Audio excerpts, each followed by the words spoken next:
ایک زمانہ وہ تھا کہ ہم اپنے بچپن میں ان کی پہیلیاں، ان کی کہم و کرنیاں، ان کے دوہے، ان کا ہندوی کلام وہ خواہ غلط تھا انتصاب ڈاکٹر صاحب یا صحیح تھا انتصاب، لیکن اس کا ایک یہ پہلو ضرور تھا کہ اس طرح سے وہ چھوٹے چھوٹے عمر کے لوگوں تک پہنچتا تھا، ہر سطح کی علمیت رکھنے والوں کے گھروں تک پہنچتا تھا، اور اس طرح وہ خسرو کے نام سے آشنا ہو نان کے خردی خانہ برو نہ کہ بدست تو کردم خانہ گرو یہ خسرو کی اس ٹائپ کی جو موسیقی کے ساتھ کی چیزیں وہ کہی جاتی تھیں وہ گھر گھر پہنچتی تھیں ڈاکٹر صاحب، ان سے سب محظوظ ہوتے تھے. ضروری نہیں تھا کہ آپ ان کے سب کے ہندی کو ایڈمائر کیجئے اور ان کی جو غزل میں پیچیدگیاں ہیں اس کو سمجھیے. یہ ہندوی زبان کی جو چیزیں ان سے منسوب تھیں اور کچھ ان کی تھیں بھی. گوپی چند نارنگ صاحب نے بہت مفصل لکھا ہے اس کے بارے میں، ہم سب جانتے ہیں کہ کون سا کلام ہم کہہ سکتے ہیں اور کون سا کلام نہیں ہے. اور مجھے ایک بات کی بہت خوشی ہے کہ کم سے کم انہوں نے ایک غزل کے بارے میں گوپی چند نارنگ صاحب نے ایک پورا چھوٹا سا مونوگراف کہہ لیجیے اس کو لکھا، اور انہوں نے کہا کہ یہ غزل خسرو ہی کی ہے کیونکہ وہ غزل ہم سب کو بہت عزیز ہے، آپ کو بھی عزیز ہوگی، ہمارے صدر محفل کو بھی عزیز ہوگی، صدیق الرحمان صاحب کے دعائی کو بھی عزیز ہوگی، جو فارسی اور ہندوی میں دونوں میں ہے. کیا ہے وہ مطلب اس کا؟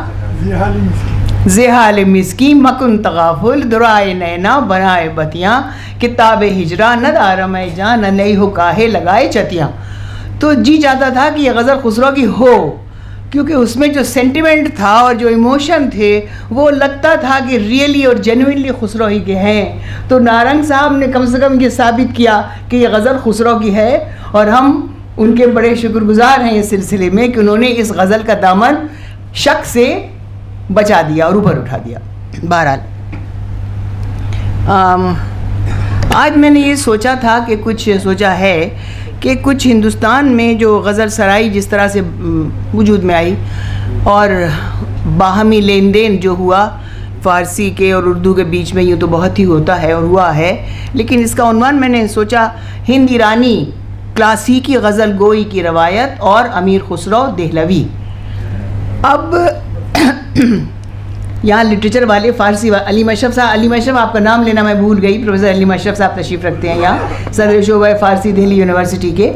تو یہ ہم سب واقف ہیں اس بات سے کہ ادب اور شعر میں دو چیزیں ہمیشہ ایک دوسرے سے آویزش اور آمیزش کرتی رہتی ہیں، اس کا آفاقی پہلو اور اس کا مقامی پہلو. گوپی چند نارنگ صاحب نے بھی کہیں لکھا ہے کہ بھئی مقامیت میں اور کیا کہنا چاہیے، جو بھی آپ کہہ لیجئے، اس کی لوکل جو اس کے انفلوئنسز ہیں ان میں ہمیشہ ایک طرح کی کشمکش جاری رہتی ہے. اور یہ بات ہم کو ہر ادب کی طرح فارسی ادب میں بھی دکھائی دیکھیے. ایک تو بات یہ ہے کہ دنیا کا کوئی بھی شعر، کوئی بھی ادب ایک دوسرے سے لیے دیے بغیر نہ رہا ہے اور نہ رہ سکتا ہے، چاہے وہ کوئی بھی زبان ہو، خواہ وہ انگریزی ہو، فرانسیسی ہو، روسی ہو، فارسی ہو، اردو ہو، عربی ہو، جو کچھ بھی ہو. شعر اور ادب کا نام ہی یہ ہے کہ ہم ایک دوسرے سے کچھ لیں اور کچھ دیں، مگر اس کے ساتھ یہ بھی ایک حقیقت ہے کہ جو لوکل سٹرینز ہوتے ہیں، جو لوکل کہنا مزاج ہوتے ہیں، جو مقامی تاثرات ہوتے ہیں، مقامی لہریں ہوتی ہیں، وہ ہر حال میں اس کلام میں در آتی ہیں. تو یہ سب ہم کو ذہن میں رکھ کر اس کے بعد ہم کو اس چیز کی طرف توجہ کرنا چاہیے. اور جب سے ہمارے فرانس کے جدید نقادوں نے جب سے ایک اور چیز نکال دی ہے اور ایک اور اصطلاح نکال دی ہے، اسٹڈی آف مینٹیلٹیز. اب وہ کہتے ہیں کہ لٹریچر کو پڑھنا اسٹڈی آف مینٹیلٹیز میں اس کا شمار ہے. تو جب مینٹیلٹی کی اسٹڈی ہے تو پھر اس میں دنیا جہان کا اثر ہو، لیکن مقامی اثر بھی اس میں ضرور ہوگا، اس لیے کہ مینٹیلٹیز جو ہیں وہ مقام ہی ڈیولپ کرتا ہے اور جگہ ہی ڈیولپ کرتی ہے، اور ماحول اور تہذیب اور معاشرہ ہی مینٹیلٹیز کو ڈیولپ کرتا ہے. تو ہمارا جدید ناقد بھی اس بات پر اگری کرتا ہے، اس بات پر ہم سے موافق ہے وہ کہ اسٹڈی آف مینٹیلٹیز ہے اگر ادب تو پھر اس میں ایک دوسرے سے لین دین تو ہوگا ہی. بہرحال مشرقی شاعری کے 3 اساسی رکن مانے گئے ہیں: قصیدہ، مثنوی اور غزل. لیکن حقیقت یہ ہے کہ اردو اور فارسی شعری تاریخ کو لازوال بنانے والی صنف غزل ہی ہے۔ ہندوستان اور ایران دونوں کی سرزمین پر غزل ہی نے شعراء کی فکر، ان کے تخیل، ان کے حسی اور نفسیاتی تجربات اور مابعد الطبیعاتی اور روحانی امنگوں یعنی ایسپریشنز کو لامحدود تناظر اور فلسفیانہ جستجو کی آمیزش کے ساتھ شعر کے قالب میں ڈھالا ہے۔ اس عمل سے گزرنے کے بعد جو منظوم کلام معرض وجود میں آیا، اس نے اپنے دامن میں تمام حقائق انفسی و آفاقی کو سمیٹ لیا اور حیات انسانی کا نمائندہ بن گیا۔ یہ کلام منظوم، یہ شعر غزل ہے۔ چاہیے کہ غزل کو ایک طلسم، ایک اصل میں غزل کو اگر ہم ایک استعارہ ہی کہتے ہیں تو کوئی بہت عجیب بات نہیں ہوگی، چونکہ تمام غزل کو پڑھ جائیے، اس نے جو کچھ کہہ دیا وہ استعارے ہی میں کہہ دیا، اور ہم بھی اگر غزل کو استعارتاً استعارہ کہیں تو کوئی یہ بری بات یا عجیب بات نہیں ہوگی۔ شمس الرحمن فاروقی فرماتے ہیں، غزل کا حسن اور معنویت اس کے ایجاز، نغمگی اور تخیل کی بلندی میں ہے۔ ایک اچھی غزل نہ صرف جذبات کو چھوتی ہے بلکہ پڑھنے والوں کے لیے ایک وجدانی تجربہ، یہاں وجدانی کا لفظ بہت اہم ہے اور قابل غور ہے، ایک وجدانی تجربہ بھی بن جاتی ہے۔ رشید احمد صدیقی، جوش ملی آبادی، جمیل جالبی اور بہت سے ناقدین نے غزل کی تعریف کی ہے۔ دانشنامہ اسلامی فارسی میں تعریف کرتا ہے، اس کو نہیں پڑھتی ہوں۔ شبلی نعمانی نے شعر العجم میں غزل کے بابت بہت کچھ کہا، ڈاکٹر صاحب اس سے واقف ہیں اور ڈاکٹر صاحب اور بہت سی چیزوں سے واقف ہیں۔ مجھے ان تمام تعریف کے معنی ہم ڈیفینیشن کے لیتے ہیں، انگریزی میں کہتے ہیں، اور غزل پر اظہار نظر کرنے والوں کی آراء کے درمیان ڈاکٹر یوسف حسین خاں کی ایک بڑی سادہ اور مختصر سی بات جو انہوں نے غزل کی حمایت، اب آپ کو یہ بھی معلوم ہے کہ جب چینج کرتا ہے معاشرہ اور جب بدلتا ہے معاشرہ اور بدلتے ہیں سیاسی اور تہذیبی حالات تو پھر ہر چیز پر گہری نظر ڈالی جاتی ہے اور اس پر نکتہ چینی بھی کی جاتی ہے۔ چنانچہ حالی کا زمانہ جو تھا، حالی کا غالب کے شاگرد تھے، مگر بہرحال 1857 ہو چکا تھا، مغل تہذیب کا ڈاؤن فال بھی ہو چکا تھا، چیزیں بدل رہی تھیں، ادب کو ایک نئی نظر سے بھی دیکھا جائے، انگریز بھی کم وقت آ چکے تھے، تو ان تمام چیزوں کو مد نظر رکھتے ہوئے حالی نے غزل پر ایک لمبی فرد جرم عائد کی تھی۔ صدیق الرحمن قدوائی صاحب اس سے واقف ہوں گے کہ حالی نے غزل کو بہت نکتہ چینی کا مورد اپنی بنایا تھا، باتیں ان کی صحیح تھی اپنی جگہ کے اوپر۔ بہرحال اس وقت یوسف حسین صاحب نے جو کتاب لکھی تھی اس میں انہوں نے غزل کو کے بچاؤ میں وہ کتاب تھی، اور اس لیے انہوں نے یہ بات وہ کہتے ہیں، گزشتہ 200 برس، یہ میں کوٹ کر رہی ہوں یوسف حسین صاحب کو، گزشتہ 200 برس میں میر سے لے کر حسرت اور جگر تک اردو غزل کے اسلوب میں برابر تبدیلیاں ہوتی رہیں، لیکن اس کی بنیادی حقیقت میں کوئی فرق نہیں پڑا۔ اس سے صاف طور پر پتہ چلتا ہے، یہ اہم بات ہے اور یہ ہم سب اس سے واقف بھی ہیں چونکہ ہم ادب کو پڑھتے ہیں، اس سے صاف طور پر پتہ چلتا ہے کہ یہ صنف سخن اپنی اصلیت کو برقرار رکھتے ہوئے مختلف حالات کی ترجمانی کرنے کے لیے کافی ہے۔ گزشتہ صدیوں کے شعر و ادب کا مطالعہ بھی ہم پر یہ بات روشن کر دیتا ہے کہ غزل اپنے بظاہر بندھے ٹکے الفاظ اور استعاروں اور علامتوں میں سب کچھ کہہ دیتا ہے۔ 13ویں صدی کا شاعر ہے جلال الدین محمد بلخی اور رومی، جس سے فارسی والے بھی واقف ہیں، اردو والے بھی واقف ہیں، اس کا جو دور تھا اس سے بھی آپ واقف ہیں، اس دور میں کتنی کرائسسز تھیں اس سے بھی آپ لوگ واقف ہیں۔ اور رومی کچھ نہیں کہتا، وہ ان بندھنوں سے آزادی چاہتا ہے جو اس وقت کا سیاسی اور تہذیبی معاشرہ نہ صرف رومی کے بلکہ انسانوں کے ارد گرد باندھ چکا تھا۔ اس کے بارے میں رومی اپنی غزل میں کہتا ہے تو کیا غلط کہتا ہے اور آج کا شاعر کیا تیر مار لیتا۔ رومی نے کہا، دیگر بار ز زنجیر بجستم، ازیں قید و ازیں بند زبوں گیر بجستم. ایک بار پھر سے میں نے اپنے تمام قید اور بندھنوں کو توڑ ڈالا ہے اور اس ذلیل اور زبوں جال سے اپنے کو آزاد کر لیا ہے. میں تو صاحب یہ کہتی ہوں وہ معاشرے جس میں ایران کا معاشرہ بھی شامل ہے, ہندوستان کا معاشرہ بھی شامل ہے, چاہے وہ کسی دور کا ہو, پرانے دور کا ہو, آج کے دور کا ہو, اگر غزل نہ ہو, شعر نہ ہو تو شاید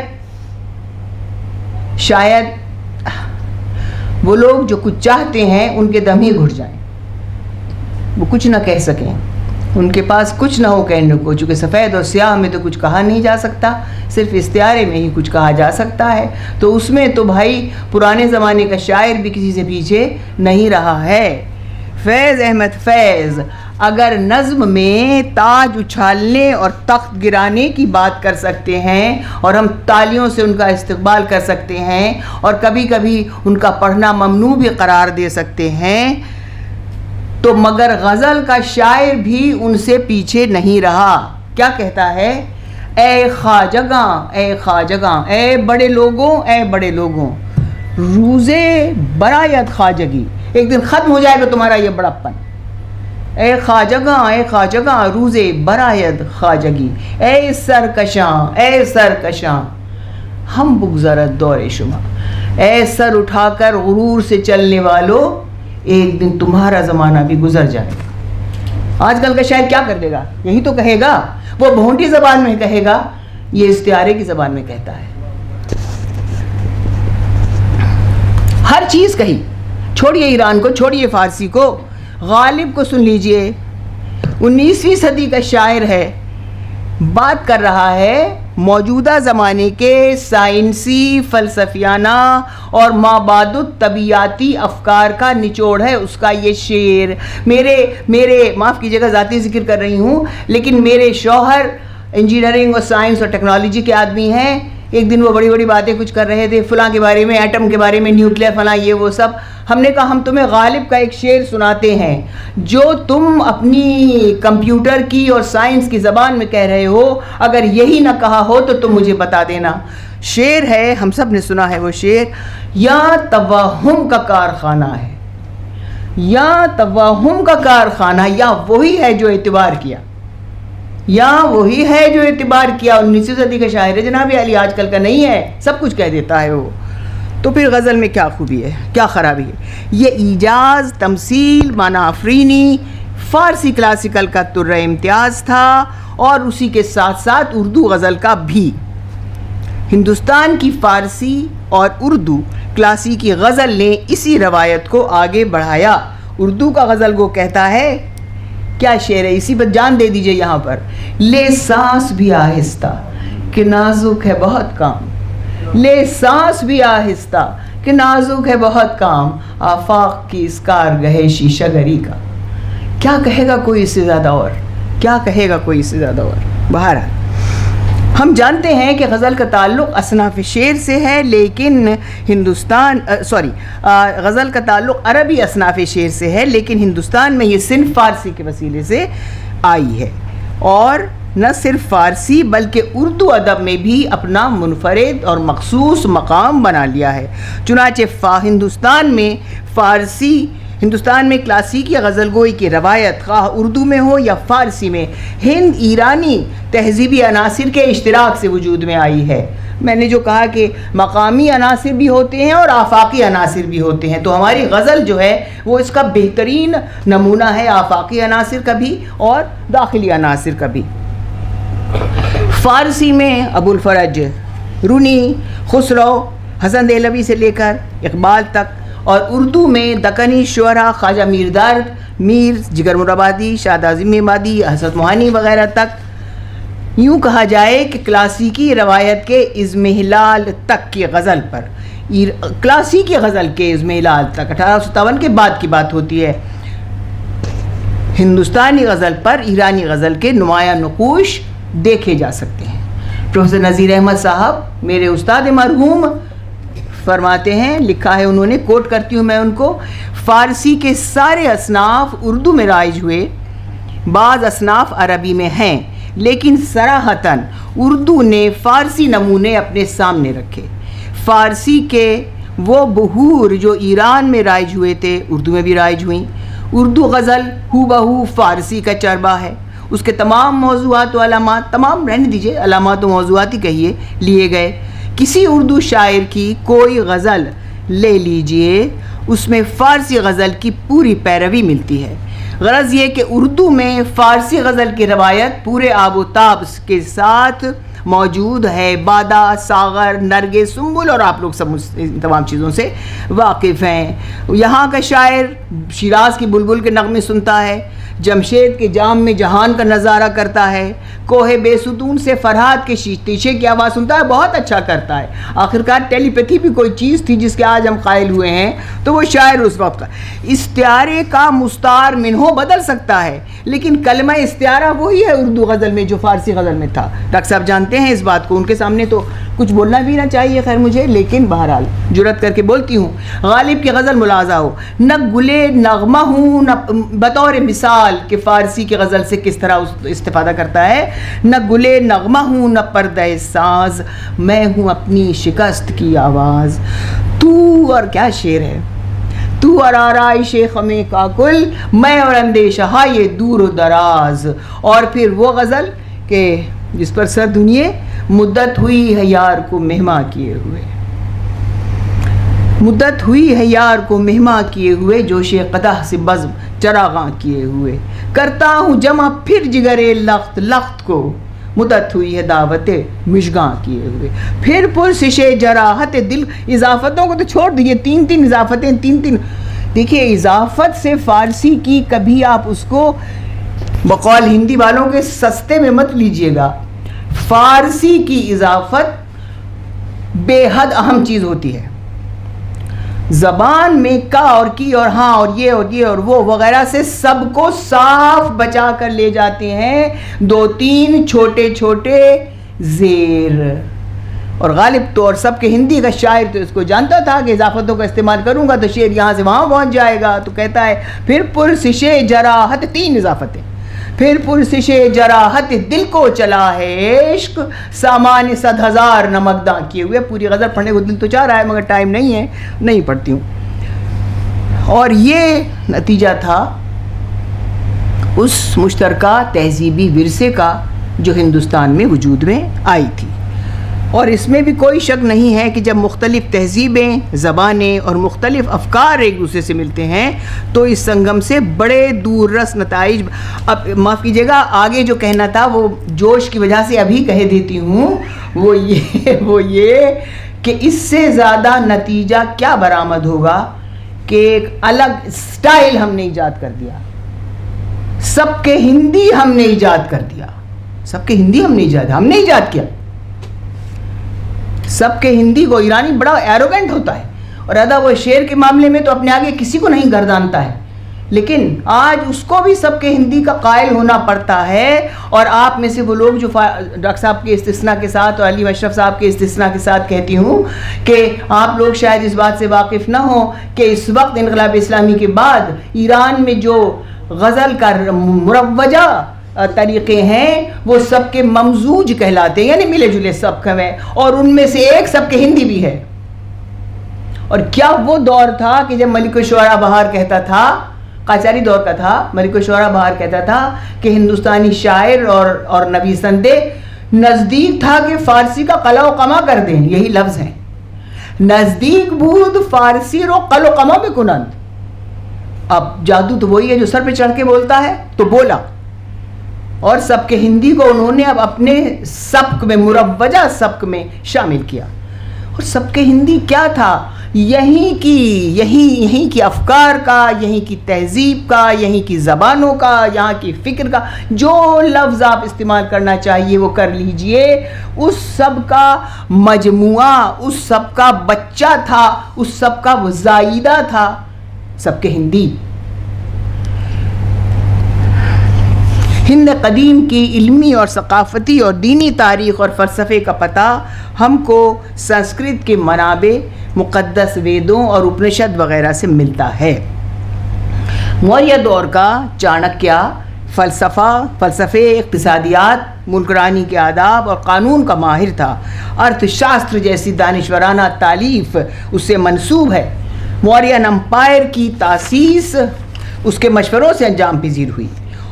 دوسری طرف قدیم ایران کے شاہی خانوادوں مثلاً ہخامنشیوں وغیرہ کا نفوذ موریان محلات وغیرہ میں دیکھا گیا ہے اور نوٹ کیا گیا ہے. اور اشوکا، ہمارے فارسی والے یہاں بیٹھے ہوئے ہیں، اشوکا کے کتبوں میں بعض جگہ جو زبان استعمال کی گئی ہے جس کے لیے خروشٹی کا لفظ استعمال کرتے ہیں وہ اس میں فارسی کے چند الفاظ ہم کو نظر آ جاتے ہیں، مثلا دبیری، دیبی.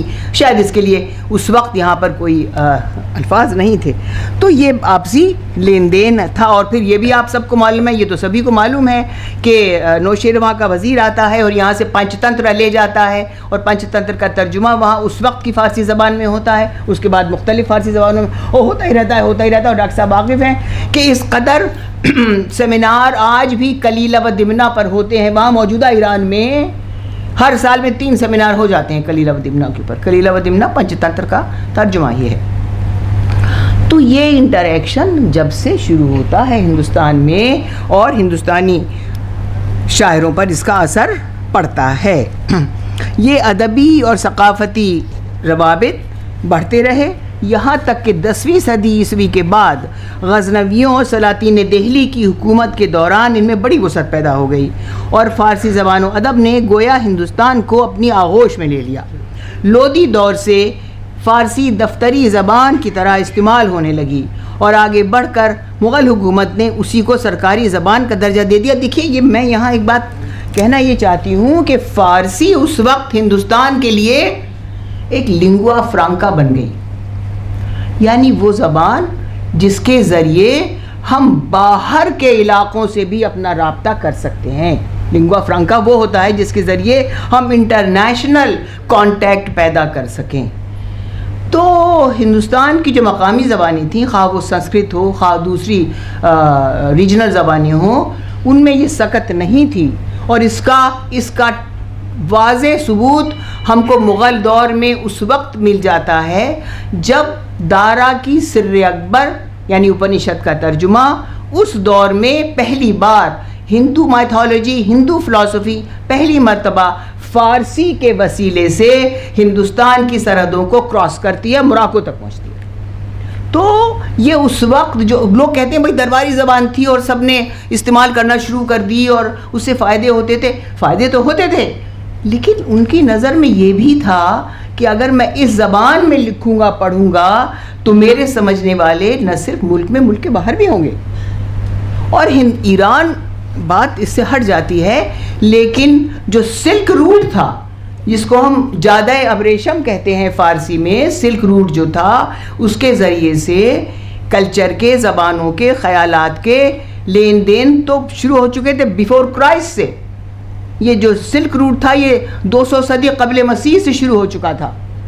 تو وہ جان رہے تھے کہ اور فارسی کے لوگ تاجر آتے تھے اور یہاں سے مسالے جاتے تھے اور یہاں سے کپڑا جاتا تھا اور یہاں سے خیالات جاتے تھے، یہاں سے بودھ مذہب چلا گیا اسی کے راستے سے. تو ان سب باتوں نے فارسی کو ہندوستان میں پروموٹ کیا. اس کو آپ صرف یہ مت سمجھیے گا کہ وہ بادشاہوں کے انعام کے تحت پروموٹ ہو گئی ہے. بہرحال یہاں کے مقامی ادیبوں اور شاعروں نے بھی فارسی زبان کو اختیار کر لیا. ایران سے آنے والوں نے پنجاب، ملتان، لاہور اور دہلی میں رہ کر اہم کتابوں کی تصنیف و تالیف شروع کی. کشف المحجوب ہے اور فقہ الباب الالباب ہے، اس سے میں آگے بڑھتی ہوں. رونی اپنی غزل میں ایرانی تہواروں اور سبز و گل کے لیے مسلسل اشعار کہتا ہے کہ کیا مبارک جشن ہے فروردی کا، آج تو پھولوں کا اور چمیلی کا بازار لگا ہوا ہے. ترجمہ بتاتی ہوں آپ کو اردو کا. اس کے مقابل خالص ایرانی شاعری صرف گیو اینڈ ٹیک کو واضح کرنے کے لیے آپ سے میں کہتی ہوں کہ ہمیں یہ سوچنے کی ضرورت نہیں ہے کہ صرف ہم ہی نے لیا ہے، ہم نے بھی بہت کچھ دیا ہے، ہم نے پورا ایک سٹائل دے دیا ہے ان کو. فارسی اس کے مقابل خالص ایرانی شاعر مسعود سعد سلمان سنسکرت کی اصناف ادب کو فارسی میں متعارف کرواتا ہے اور 12 ماسا کے طور پر 12 ماہ 12 ماسہ میں ہوتا تھا کہ ہر مہینے کی جو خصوصیات ہیں، مثلا اگر ساون کا مہینہ ہے تو اس کی خصوصیات بیان ہوں گی. تو مسعود سعد کو بہت اچھی لگی یہ صنف، تو اس نے 12 ماہ یعنی فارسی میں اردو میں وہی ہوا 12 ماسہ، اس نے ایرانی مہینوں کی خصوصیات بیان کی اس میں. اور بہرحال فارسی اور بکٹ کہانی اس نے نظم کی فارسی میں. فارسی کی غزل کا بابا آدم، یہاں فارسی کے پروفیسر صاحبان بیٹھے ہیں، رودکی سمرقندی کو مانا جاتا ہے، جو ایران کے سامانی دور 10ویں صدی سے تعلق رکھتا تھا. لیکن جب یہ غزل جو پیدا ہوئی تھی ایران میں، جب یہ غزل ہندوستان آئی تو اپنی اولین اور اوریجنل ڈیفینیشن سے بہت دور اور بہت آگے نکل چکی تھی. اور وہ ڈیفینیشن تھا، عربی میں تھا، سخن با زنان کردن، عورتوں سے باتیں کرنا، یا سخن از زنان کردن، عورتوں کے متعلق باتیں کرنا. تو شروع میں تو سادہ سادہ تھا سب کچھ، لیکن جب وہ ہندوستان میں پہنچی، زمانہ بڑھ چکا تھا آگے، 11ویں صدی کے قریب یہاں پر فارسی کا عروج شروع ہوتا ہے. اب وہ ایک ایسا قالب بن چکی تھی جس میں زمین سے لے کر آسمان اور مکان سے لے کر لامکان تک کے تمام موضوعات انفسی و آفاقی، عرفانی و انسانی ضم ہو چکے تھے. غزل ان جذبات کا بیان بھی کرتی تھی، معاف کیجیے گا کوٹ کر رہی ہوں ایک مصرع، جو مئے 2 سالہ و معشوق 14 سالہ سے متعلق تھے، اور حیات و کائنات کے اسرار اور رموز کا بھی. یہ نہیں ہے کہ اس سے پہلے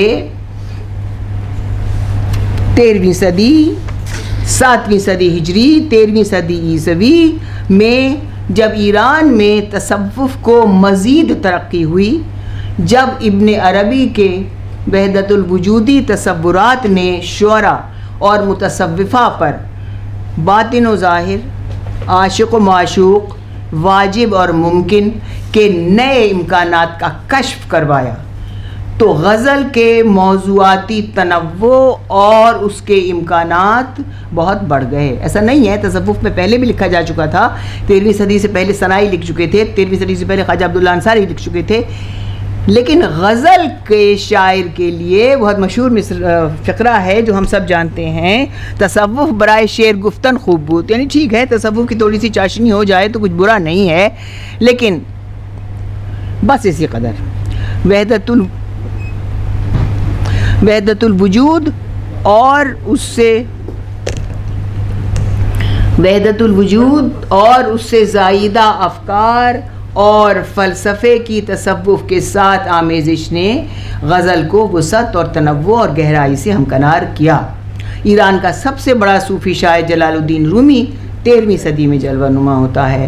اس 13ویں صدی نے غزل کو اس کی شناخت دلوائی، اور یہ دعویٰ بغیر دلیل کے نہیں ہے. 13ویں صدی سے تعلق رکھتے ہیں دنیا کے 3 سب سے اچھے غزل گو، خسرو، سعدی، مولانا. تو چنانچہ یہ 13ویں صدی تھی جس نے غزل کا کایا پلٹ کر دیا. اور حافظ 14ویں صدی میں ہیں، وہ اس ارتقاء کی ایک بڑی اہم اور دوسری ہی منزل ہے. مادر پیال آگ سے رخ یار دیدہیم، اے بھی خبر سے لذت خوب. یہ کہنا شاید غلط نہ ہو کہ ہمارے ملک میں فارسی غزل گوئی تقریباً 11ویں صدی سے شروع ہوئی، اور 17ویں صدی میں ولی دکنی 1667 سے 1760 عیسوی کے ساتھ اردو غزل کا آغاز مانا جاتا ہے. دکن میں جو شاعری مروج تھی اس کی بھی ولی کے بعد اصلاح ہوئی، مثنوی کی جگہ غزل کی طرف زیادہ توجہ ہوئی. ولی کی حیثیت آپ جانتے ہیں مجھ سے زیادہ ایک مجدد کی سی تھی. عربی اور فارسی کے الفاظ کے کثیر استعمال کے باوجود ان کا مقصد اپنے شعر کو عربی اور فارسی لفظیات کی لغت بنانا نہیں تھا. ان الفاظ کے درمیان ہندوی اور دکنی محاورے کی چاشنی اور اس کی فطری سادگی اور صفائی اور جذبات کی سچی تصویر کشی نے ولی کی غزل کو رودکی کے کلام کا ہم پایا بنا دیا. کہتے ہیں ہر ایک رنگ میں دیکھا ہوں چرخ کے نئے رنگ، ہوا ہے غنچہ صفت جگ کے باغ میں دل تنگ. جہاں کے گل بدنا ان کی اپنی ترکیب ہے دکنی کی. جہاں کے گل بدنا جلوہ گر ہوئے ہیں جہاں اڑا ہے ان کی تجلی سوں عاشقاں کا رنگ. مغلیہ سلطنت کی دکن میں آمد سے پہلے احمد نگر، گولکنڈہ، بیجاپور میں دکنی اردو کے شعراء کو نام و اکرام سے نوازا جاتا رہا. اورنگ آباد میں مغلیہ حکومت کا مرکز وغیرہ ہم سب اس سے واقف ہیں. اردو کے دکنی شعراء کی مثنویاں ہیں.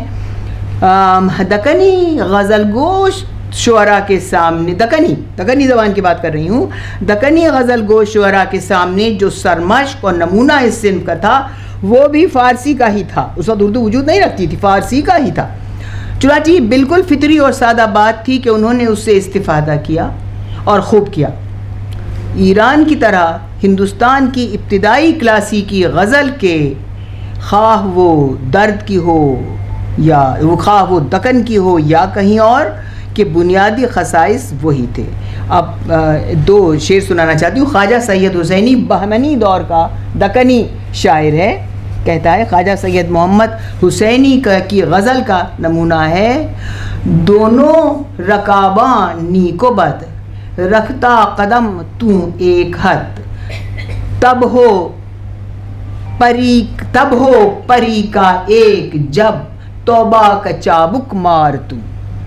وہ اپنی غزل کو اس طرح کہتا ہے: شہباز حسینی کھوئے کر ہر دو جہاں دل دھوئے کر، اللہ پہ یک ہوئے کر تب پاوے گا دیدار تو.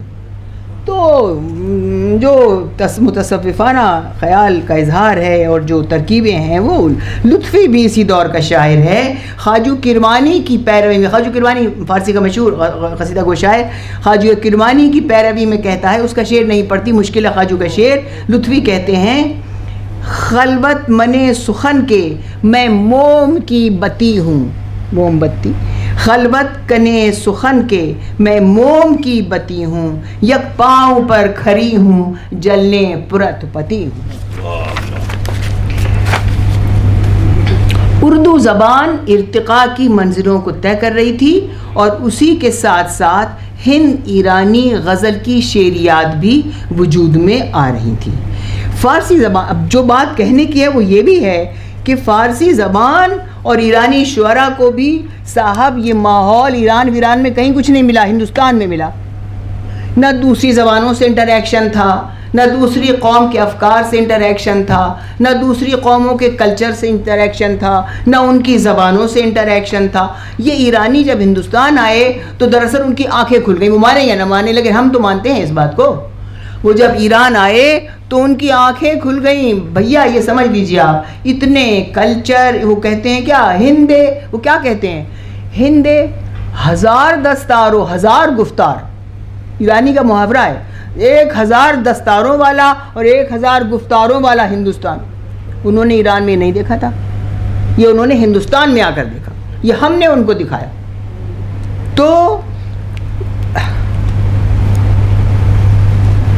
فارسی زبان ہندوستان آ کر پہلی بار دوسری زبانوں، ان کے طرز تحریر و بیان اور دوسری اقوام کے کلچرل افکار اور عقائد سے نہ صرف آشنا ہو رہی تھی، اس کا اثر بھی قبول کر رہی تھی.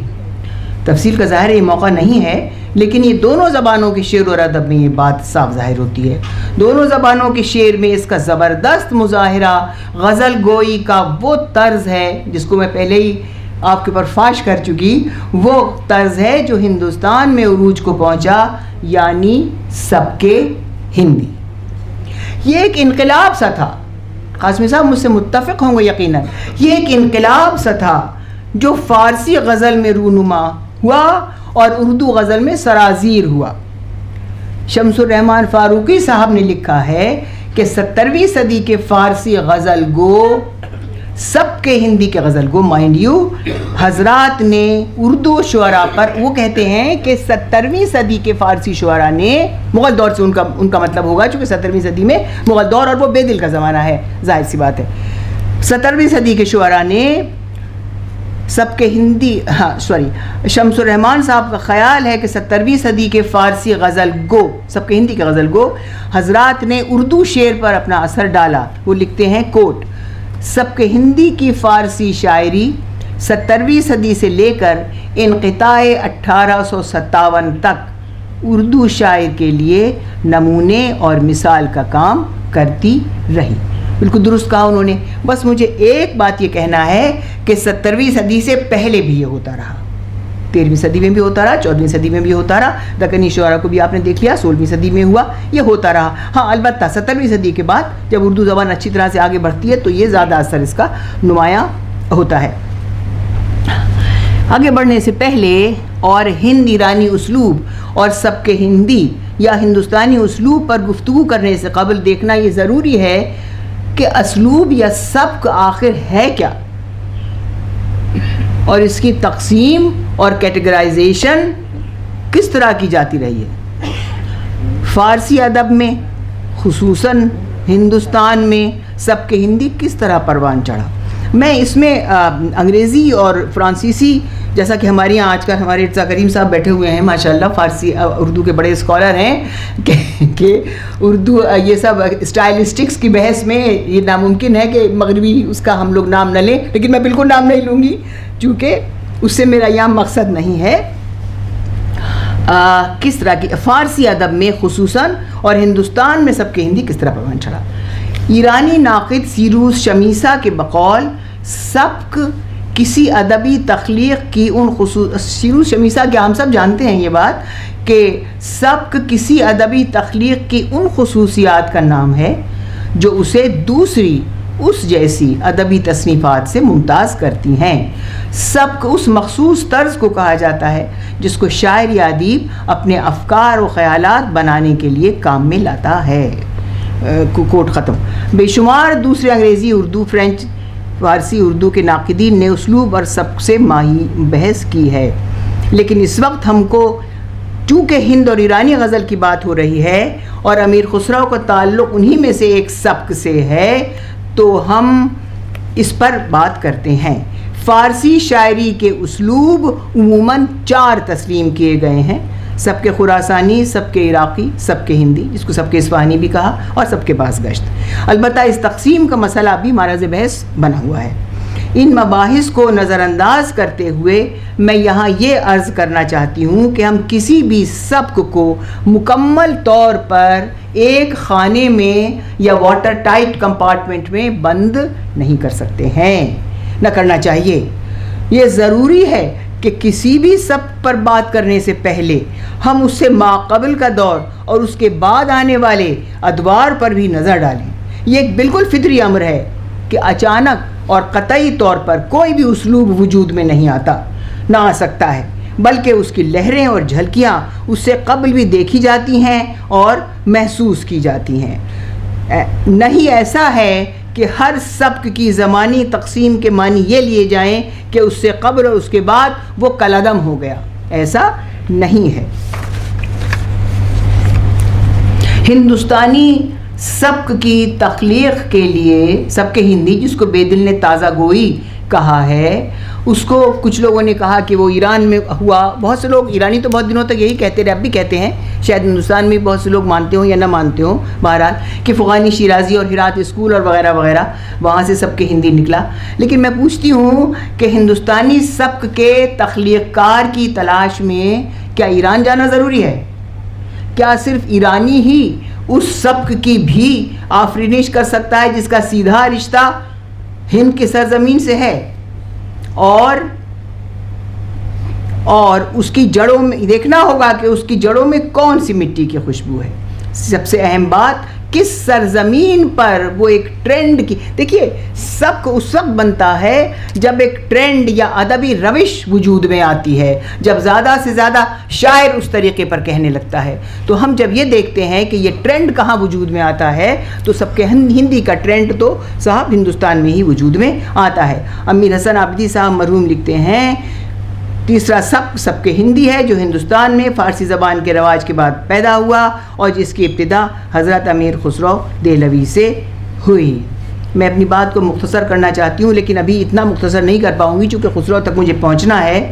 گوپی چند نارنگ صاحب فرماتے ہیں غزل سے متعلق کسی قسم کی گفتگو کرنے سے پہلے یہ بات اچھی طرح ذہن نشین کر لینا چاہیے کہ غزل کے شرارہ حسن کا تعلق اس ذہنی شعلے سے ہے جو ہند اسلامی یا ایرانی کہہ لیجئے، وہ کہتے ہیں تہذیبوں کے اختلاط سے پیدا ہوا۔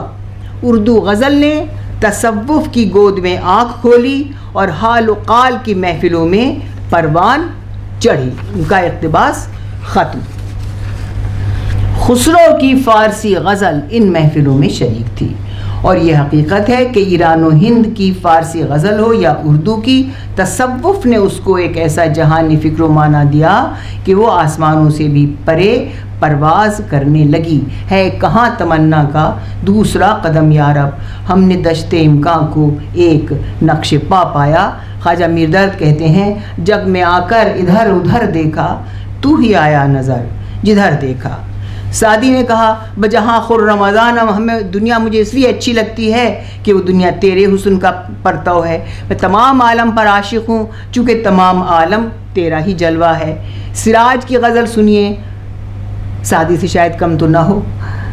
خبر تحیر عشق سن، نہ جنوں رہا نہ پری رہی، نہ تو رہا نہ تو میں رہا، جو رہی سو بے خبری رہی۔ تیرے جوش حیرت حسن، تیرے جوش حیرت حسن کا اثر اس قدر میں یہاں ہوا، تیرے جوش حیرت حسن کا اثر اس قدر میں یہاں ہوا کہ نہ آئینے میں جلا رہی نہ پریں کو جلوہ گری رہی۔ تو ایرانی شعراء نے بھی، میں نے ابھی کہا تھا، استقبال کیا اور فارسی کی چیزوں کو اپنے یہاں لیا۔ اس میں ایک بات کی طرف خاص طور سنسکرت کے پوئٹکس میں اور ہندی کی پوئٹکس میں ایک چیز ہوتی ہے نق سکھ ورنن، معشوق کا نق سکھ بیان کیا جاتا ہے، ورنن کے معنی بیان ہے، آپ کو معلوم ہے، نق سکھ ورنن۔ فارسی کے شعراء نے بھی ورنن جو بھی ہو، جی سراپا، بالکل صحیح۔ تو فارسی کے شعراء نے بھی یہ سراپا لکھا ہے، اور صاحب نقشبی نے تو اپنی جزیات و کلیات میں، محمد شرف الدین وغیرہ وغیرہ انہوں نے یہ کیا ہے صاحب۔ اور ادریس صاحب کا حکم میں جلدی کروں، اور خسرو پر ابھی آئی بھی نہیں ہوں تو تھوڑا سا وقت دیجئے مجھے، اس کے بعد کرتی ہوں کوشش۔ بہرحال ہند ایرانی غزل گوئی کی روایت میں امیر خسرو کے پسندیدہ سبک کا سلسلہ ولی سے لے کر بے دل تک چلتا ہے۔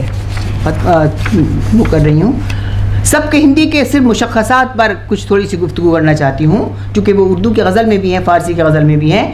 سب کے ہندی کے مشخصات کیا ہیں اور اس کے خصائص نے ہندوستان کی کلاسیکی غزل کو کس طرح سے متاثر کیا۔ اس میں سب سے پہلی بات جو کہنا چاہتی ہوں، اب بعد میں مختصر کر دوں گی بات کو، کہ ہر غزل کا شمار سبجیکٹو پوئٹری میں، داخلی شاعری میں کیا جاتا ہے۔ یوں تو ہر غزل میں اس عنصر کا کم یا زیادہ انعکاس ہوتا ہے، لیکن سب کے ہندی کی غزل نے دروں بینی میں اپنا جہان ڈھونڈ لیا ہے۔ سب کے ہندی کا شاعر جو بھی کہتا ہے اپنے میں ڈوب کر کہتا ہے، حیات و کائنات کو وہ اپنی ذات میں کشف کرتا ہے۔ اب صاحب یہاں آپ تصوف کا بھی تصور لے کے چلیے، اور خود ہندوستان میں وید میں یا اپنشد میں جو دروں بینی کا جو ایک بہت مخصوص ایک فکر ہے، جس کے لیے یوگی جا کر کے ہمالیہ پہاڑ پر بیٹھ جاتا ہے، تو اس کو بھی نہ فراموش کیجئے۔ یہ ہندوستانی فکر سے بھی ہم نے لیا، اپنے اندر دیکھنا۔ بیدل تو اس پر بہت ہی زیادہ گفتگو کرتے ہیں، اور بیدل نے اس کو کیا اچھا نام دیا ہے، بیدل نے اس کو سیر گریبان کا نام دیا ہے، گریبان میں جا کر سیر کرنا۔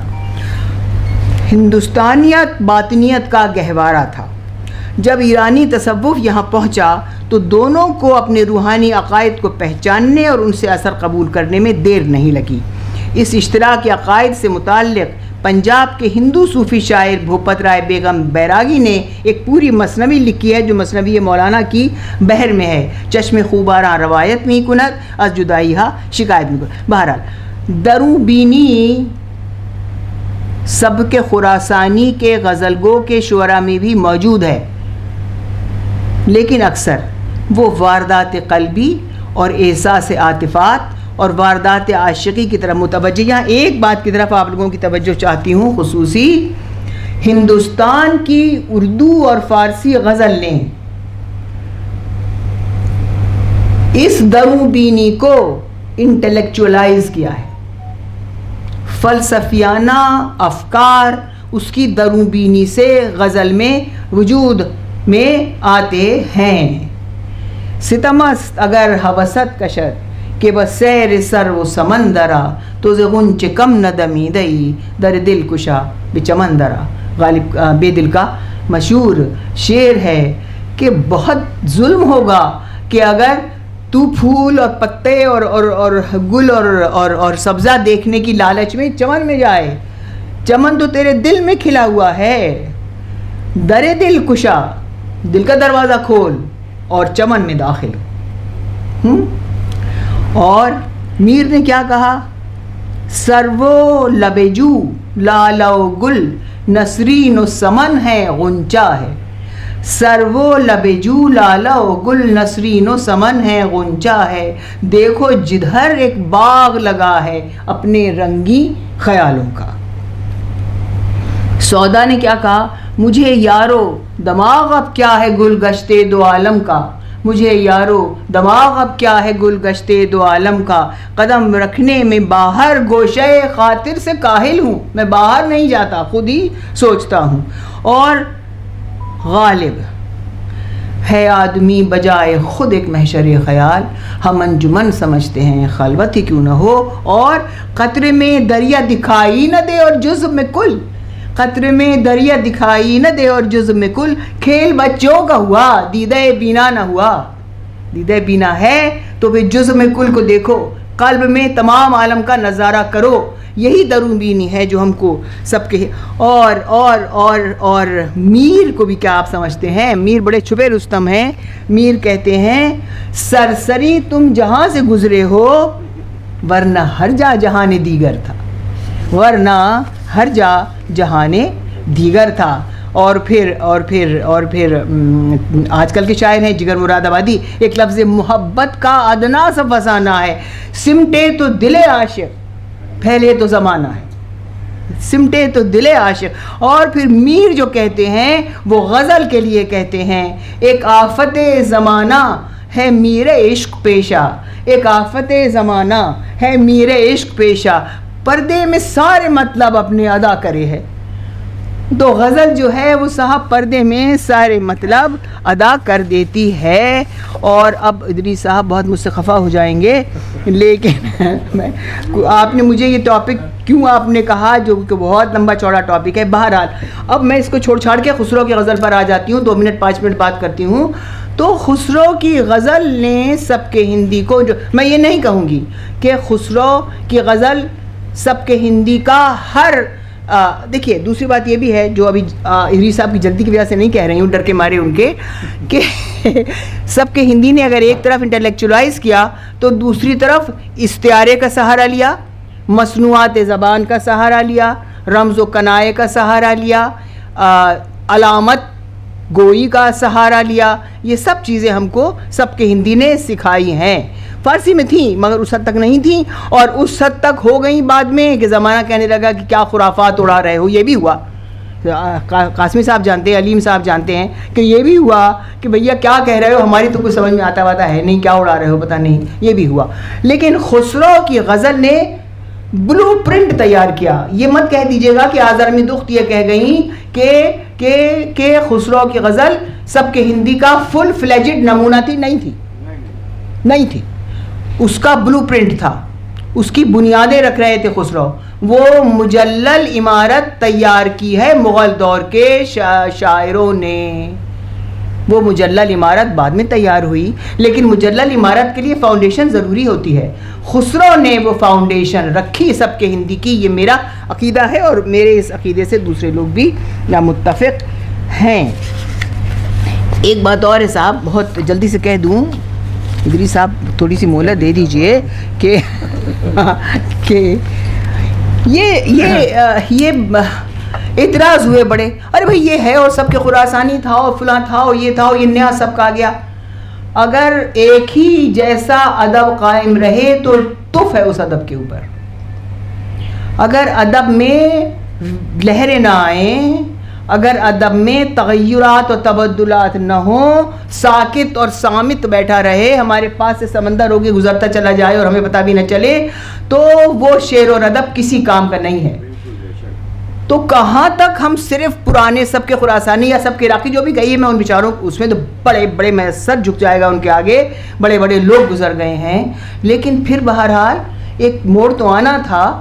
سب کے ہندی وہ موڑ ہے، سب کے ہندی وہ موڑ ہے، اور جس پر اردو غزل نے بھی ہمارا ساتھ دیا، فارسی زبان نے اس کی لیک تیار کی، اردو زبان چل پڑی اس کے اوپر، یہاں تک کہ غالب جیسا آدمی اس میں پیدا ہو گیا، آزردہ جیسا آدمی پیدا ہو گیا. کوئی نام نہیں لیتا، آپ ہی لوگوں نے مجھ سے نام لوایا تھا 1 سال پہلے. آزردہ پیدا ہو گئے، صہبائی پیدا ہو گئے، شیفتہ پیدا ہو گئے، غالب پیدا ہو گئے.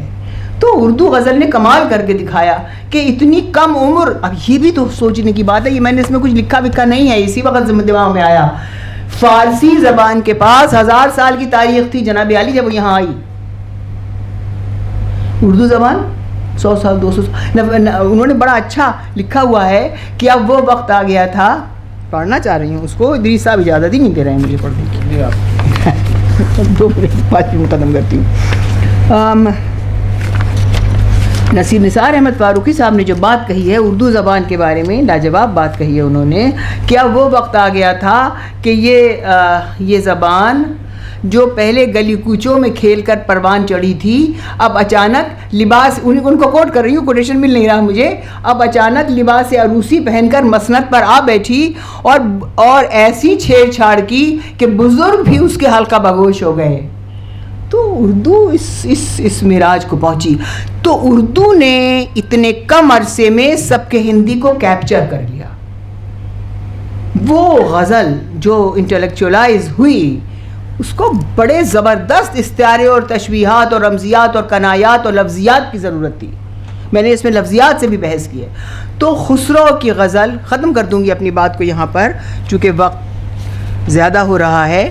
خسرو کی غزل نے ہم کو یہ بتایا کہ بھائی فکر کے ساتھ ساتھ انہوں نے زبان، خسرو کے ساتھ ایک بڑی مزیدار دیکھیے، ایک طرف تو وہ اتنی بھولی بھالی اور سیدھی سادھی باتیں کرتے ہیں کہ ہم سب ان کے گرویدہ. اماں میرے بھیا کو بھیجو جی کہ ساون آیا، اماں میرے بھیا کو بھیجو جی کہ ساون آیا. پورا ہندوستانی تہذیب اس کے اندر بند ہے. اماں تو چاہتی نہیں ہے کہ لڑکی میکے میں آئے، تو وہ کہتی بیٹی تیرا بھیا تو بالا رہی، بیٹی تیرا باوا تو بوڑھا رہی، نہیں چاہتی کہ میکے آئے کہ ساون آئے. وہ ضد کرتی ہے، ماں روکتی ہے. دس از آل انڈیا ان خسرو's غزل.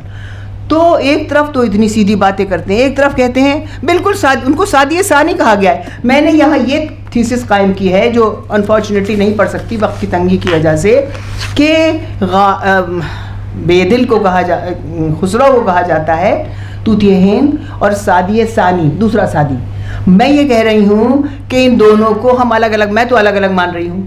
طوطی ہند دوسرا، سادی ثانی دوسرا. سادی ثانی کسی کا پیرو ہونے میں صاحب کیا وہ بات ہے جو اپنا نقشہ خود زمانے میں ہے؟ سادی ثانی ٹھیک ہے، لیکن خسرو نے کہا یہ میں ہوں. سادی کے سب کو فالو کیا. دلم در عاشقی آوارہ شد آوارہ تر بادا، سیدھی سیدھی غزلیں بھی کہیں خسرو نے، میٹھی میٹھی غزلیں بھی کہیں، لیکن بس کہہ لیے ایک حد تک.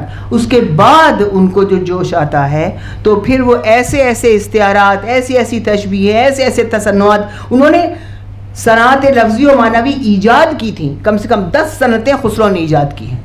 تو اس کے بعد وہ پھر بے قابو ہوتے ہیں، اور اس کے بعد پھر وہ ایک نئے سبگ کی بنیاد. طوطی ہند الگ ہے، میرا یہ تھیسس ہے اس میں، ایک پوائنٹ یہ ہے، طوطی ہند الگ ہے، سادی ثانی الگ ہیں. دونوں کو ایک مت کیجیے آپ. یہ خسرو کے ساتھ ناانصافی ہوگی. وہ چاہتے ہی نہیں تھے، وہ اپنا الگ مقام بنانا چاہتے تھے جنہوں نے بنایا، اور وہ طوطی ہند ہی ہیں. خواہ وہ سب کے ہندی کو کہیں گے، خواہ وہ فارسی میں کہیں گے، خواہ وہ ہندی میں کہیں گے، وہ ایک الگ ان کا اپنا وجود ہے. اور بہرحال کاش آپ مجھے اور وقت دیتے تو پھر اس میں بہت سی باتیں کہنے کو ہیں، اور آپ اسے اگر کبھی چھاپ سکیے تو چھاپ دیجئے. اور بہت شکریہ. بس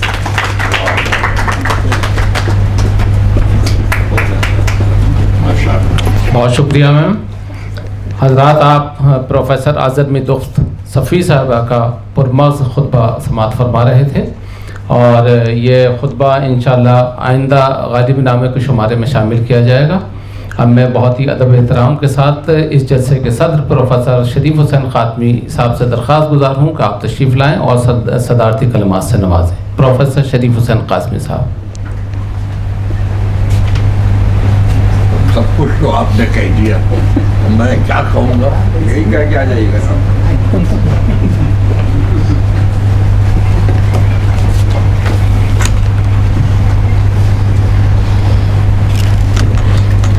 یہ تو یہی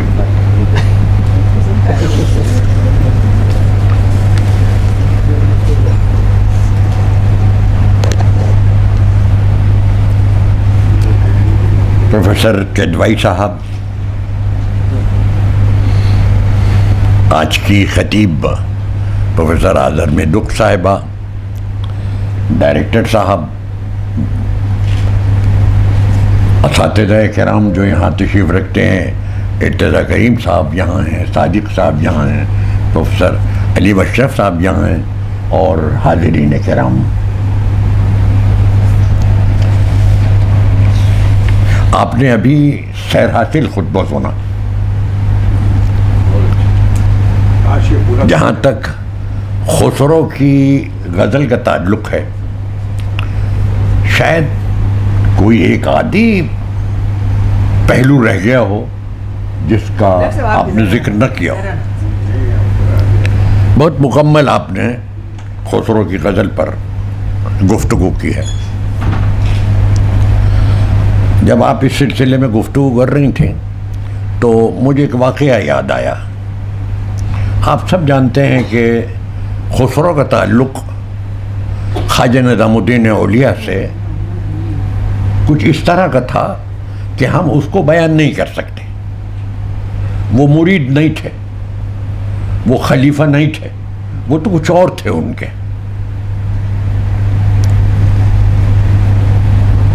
وہ اپنی غزل سناتے ہوں گے جا کر، کوئی اچھی انہوں نے محسوس کی کہ بہت اچھی غزل ہو گئی ہے، لاؤ خواجہ صاحب کو سناؤ۔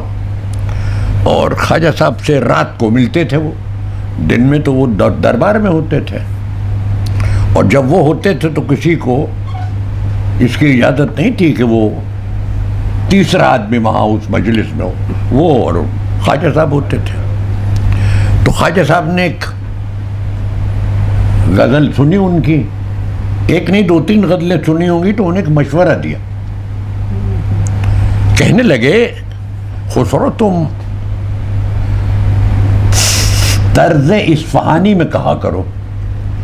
دیکھیے میں یہ چاہتا ہوں کہ آپ ایک یہ بات سمجھ لیں کہ یہ پہلی دفعہ ہو رہا ہے فارسی ادب کی تاریخ میں کہ ایک بزرگ جو باقاعدہ شاعر نہیں ہے لیکن وہ شعر کہتا ہے، وہ شعر فہم ہے، وہ طرز کی بات کر رہا ہے، اسے سبق شناسی کا ملکہ حاصل ہے، وہ جانتا ہے سبق شناسی کیا چیز ہے۔ تو انہوں نے کہا کہ تم طرز اصفہانی میں کہا کرو۔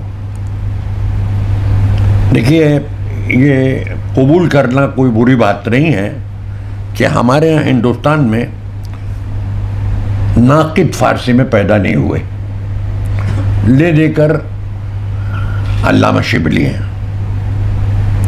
جنہوں نے شعر العجم لکھی، اور وہ ہمارے لیے کیا، وہ تو خود ایرانی بھی جب تنقید پر کام کرتے ہیں تو ان کے سامنے شعر العجم ہوتی ہے، اور وہ ان کی استادی اور نقد ادبی کے سب قائل ہیں۔ اس کا فارسی میں ترجمہ ہو چکا ہے، اور آج نہیں بہت پہلے ہوا تھا۔ تو ایسی صورت میں خواجہ صاحب کے منہ سے یہ نکل جانا کہ تم طرز اصفہانی میں کہا کرو بھائی، پھر اس کی انہوں نے وضاحت بھی کی کہ دیکھو اس میں زلف کی بات ہو، محبوب کے خال کی بات ہو، یہ بھی کہا انہوں نے اس کے ساتھ ہی ساتھ۔ کہ یہ ہے میری مراد. ایک یہ جو تصوف ہے اس میں پیر و مرشد اور مرید کا جو تعلق خاطر ہوتا ہے ہم اس کا احساس بھی نہیں کر سکتے.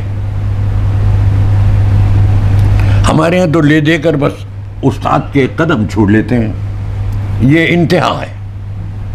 لیکن وہاں یہ نہیں ہے. وہاں تو جو مرشد نے کہہ دیا وہ جان چلی جائے صاحب وہ ہوگا. تو خسرو غزل میں خاص طور پر اسی طرز کے پیروکار ہیں جس کا ان کو حکم ملا تھا حضرت نظام الدین اولیاء سے. اسی میں میں نے تو عرض کیا کہ ہمارے یہاں تنقید پر کام نہیں ہوا جیسا ہونا چاہیے. ایرانیوں نے جو کام کیا ہے ان کے کان کھڑے ہوئے کہ ہمارے یہاں تو یہ جو دور تھا اس میں تو کسی نے طرز کی بات ہی نہیں کی. یہ ایک صوفی صافی کونے میں بیٹھے ہیں, ان کا کوئی تعلق, وہ نہ شاعر ہیں باقاعدہ نہ کوئی ادیب ہے, یہ کیا کہہ گئے ہیں یہ اس کی وضاحت کرنی چاہیے. تو انہیں دو لوگ ملے, معروف شاعر ہیں وہ ایران کے, ایک کمال الدین اصفہانی اور ایک ان کے والد ہیں. انہوں نے یہ کہا کہ دیکھیے خواجہ صاحب نے, یہ مشہور لوگ تھے, ان کا کلام لازمی طور پر سنا ہوگا, پڑھا بھی ہو, کوئی یہ تو دواوین آتے جاتے رہتے ہی تھے, یہ تو ایک تجارت تھی زبردست اس زمانے میں. تو یہ ان کا جو کلام ہے اس میں وہ سب کچھ ہے جو خواجہ صاحب کہہ رہے ہیں. چہرے پر دل کی بات ہے محبوب کے, اس کی گھنیری زلفوں کا, اس کی گھنیری زلفوں کی گفتگو ہے, اس کے سراپا کا ذکر ہے, یہ سب موجود ہے اس اصفہان کے ماں باپ اور بیٹے میں. اب آپ دیکھیے انہوں نے یہ بھی کہا, پھر یہ جو سب کے ہندی کا آپ نے ذکر سنا ابھی مفصل, اس کو ایرانی سب کے اصفہانی بھی کہتے ہیں. یہ بڑا دلچسپ ہے. ایرانی سب کے ہندی ضرور ظاہر کہتے ہیں وہ, لیکن وہ سب کے اصفہانی بھی کہتے ہیں. اور وہ ان کی نگاہ, ان کے ذہن میں وہی کمال الدین اصفہانی ہے. یہ ایک بڑی اہم بات ہے جب ہم خسرو کی غزل کے بارے میں کہتے ہیں. دیکھیے ہمارے ہاں جو کچھ تنقید ملتی ہے اس زمانے میں وہ تذکروں میں ملتی ہے.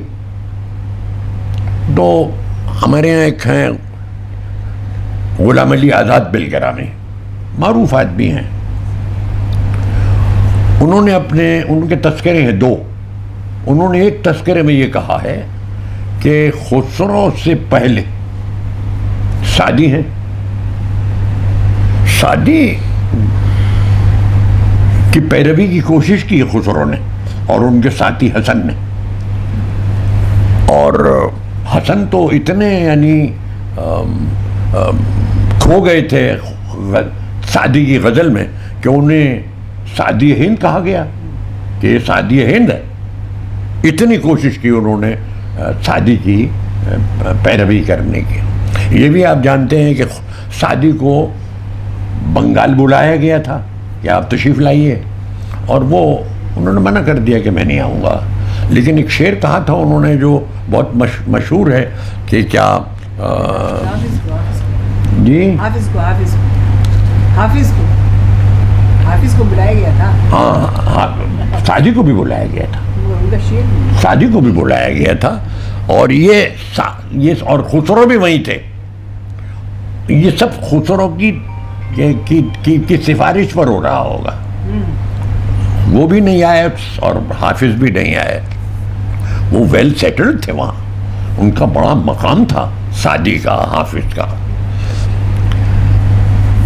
ہمارے ہاں عام طور پر یہ کہا جاتا ہے کہ حسن سجزی نے, یہ ساتھی ہیں دونوں, ایک ہی دربار میں بھی رہے ہیں اور دونوں منگولوں کے ہاتھوں دونوں گرفتار بھی ساتھ ہوئے تھے اور دونوں ان کے ہاتھوں سے فرار بھی ساتھ ہوئے تھے.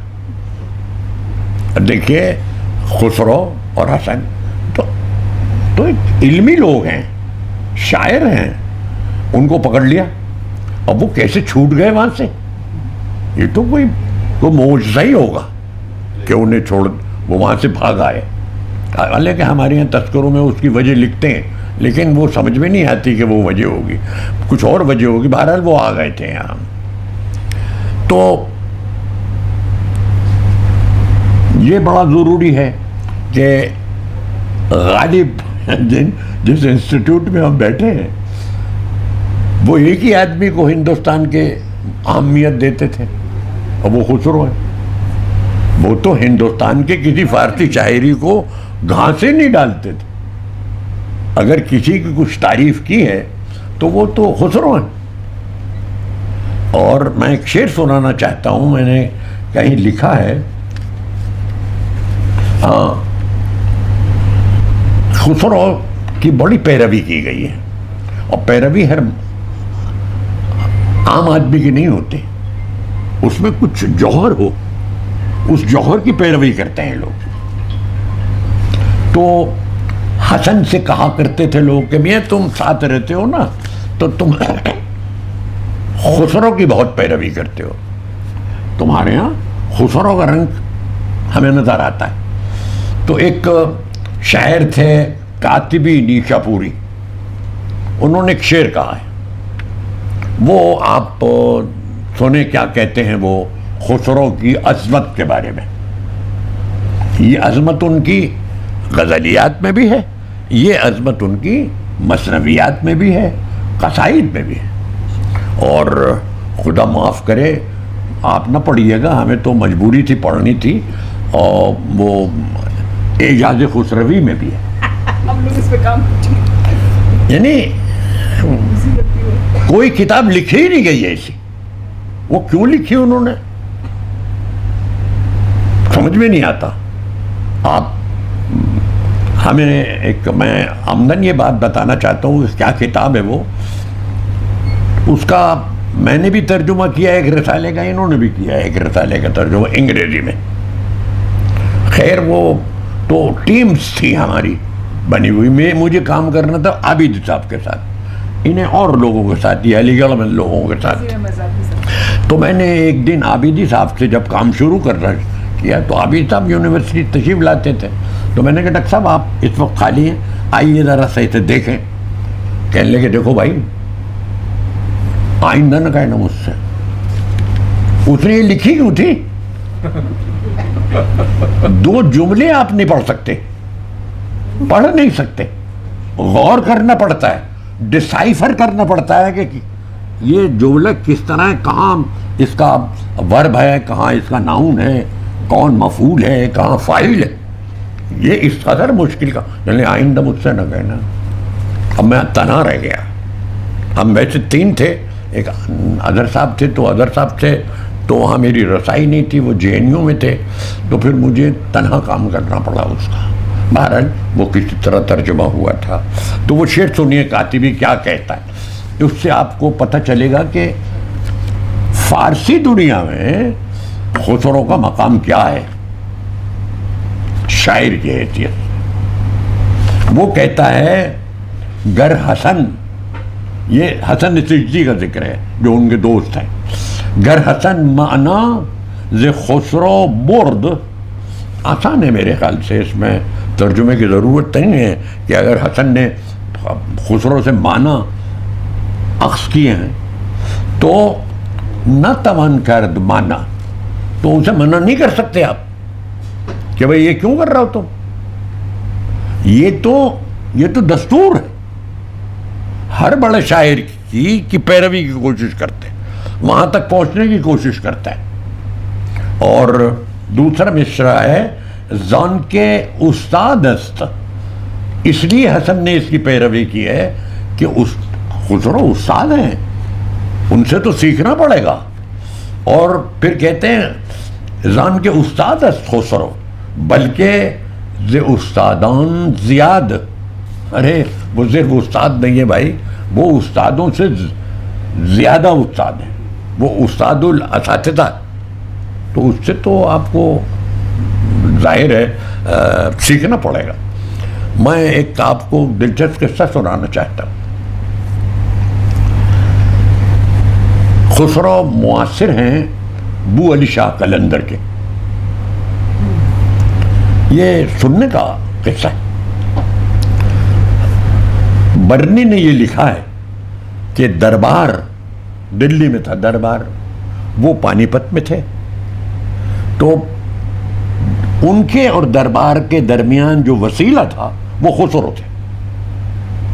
دربار کو اگر کوئی اعانت بھیجنی ہے، کچھ اور کام ہے ان سے، تو وہ خسرو کو استعمال کرتے تھے کہ آپ جائیے۔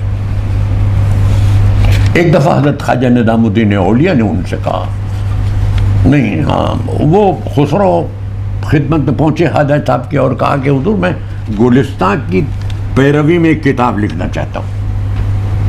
خواجہ صاحب نے جیسے سنا انسنا کر دیا، خیر وہ بھی انہوں نے دہرایا نہیں، پھر ملے، پھر کہا کہ حضور اجازت دے دیجئے میں گلستان کی پیروی، پھر نہیں جواب دیا انہوں نے۔ جب انہوں نے 2-3 دفعہ اور کہا تو انہوں نے کہا اس کی اجازت تم جا کر، کیا نام ابھی لیا میں نے، بو علی شاہ قلندر سے اس کی اجازت لو، جا کر تم جاؤ۔ یہ وہاں گئے تو انہوں نے کہا بھائی کچھ سناؤ نہ اپنی، تو انہوں نے اپنا ایک شعر ویر سنایا۔ اس کے بعد انہوں نے بھی اپنا کچھ کلام سنایا، وہ سب نقل ہے، میں نے لکھا ہے لیکن میں وقت نہیں لوں گا آپ کا زیادہ۔ تو یہ رونے لگے، خسرو رونے لگے ان کے اشعار سن کر۔ تو انہوں نے کہا ان سے کہ تم رو رہے ہو، ہمیں تم سمجھے بھی کچھ میں نے کیا کہا ہے؟ یہ بو علی شاہ قلندر خسرو سے کہہ رہے ہیں۔ تو خسرو نے کہا حضور میں روئی اسی لیے رہا ہوں کہ میری سمجھ میں نہیں آیا کیا کہہ رہے ہیں، میں اس مقام تک ہوئی نہیں، پہنچا ہی نہیں جو آپ کہہ رہے ہیں۔ یہ ایک تو اور کہنے لگے اچھا جاؤ تم اپنے استاد سے پوچھو، خواجہ صاحب سے پوچھو جو تمہارے مرشد ہے، کہ انہوں نے گلستان کو بھی سمجھا ہے، اگر انہوں نے گلستان کو سمجھ لیا ہے تو تمہیں میری طرف سے اجازت۔ یہ آ کر واقعہ انہوں نے خواجہ صاحب کو سنایا، اور خواجہ صاحب نے خسرو سے کہا کہ میں اسی لیے انکار کیا کرتا تھا لیکن تم باز نہیں آئے، تم باز نہیں آئے، وہ بات تم نے سن لی جو میں نہیں چاہتا تھا کہ تم سنو۔ یہ بو علی شاہ قلندر نے کہا۔ بو علی شاہ قلندر کو معمولی آدمی نہیں ہے۔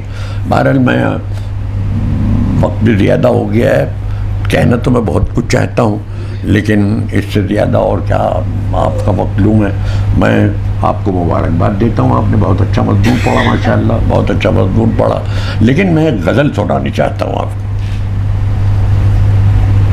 دیکھیے خسرو کلام کی جو یہ غزل میں آپ کو سنا رہا ہوں، اس میں سادگی دیکھیے، بیان کی سادگی، زبان کی سادگی، اور جو احساس بیان کر کہہ رہے ہیں وہ آپ سے، آپ اسے سن کر آپ ہل جائیں گے۔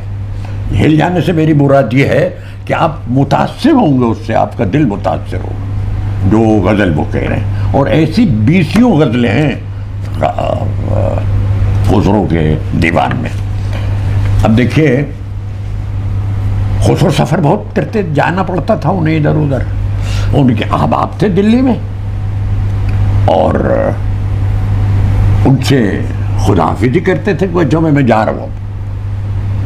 تو یہ ذہن میں رکھیے آپ، اور ظاہر ہے یہ الوداع جو ہے انہیں نہیں معلوم مجھے کب آنا ہے، انہیں نہیں معلوم، وہ تو فوج کے ساتھ جا رہے ہیں، اور آئیں گے بھی کہ نہیں، یا مار دیے جائیں گے، قتل کر دیے جائیں گے، کچھ نہیں معلوم ہے۔ تو اب وہ دیکھیے کیا کہتے ہیں، دلی والے جب بارش ہوتی ہے تو دیوانے ہو جاتے ہیں۔ اب تو نہیں رہا وہ، لیکن میں نے وہ دیکھا ہے بچپن میں کہ ٹانگے بھرے ہوئے چلے جا رہے ہیں، قطب صاحب چلے جا رہے ہیں، یہاں مقبرہ ہمایون آ گئے، مقبرہ صفدر جنگ آ گئے،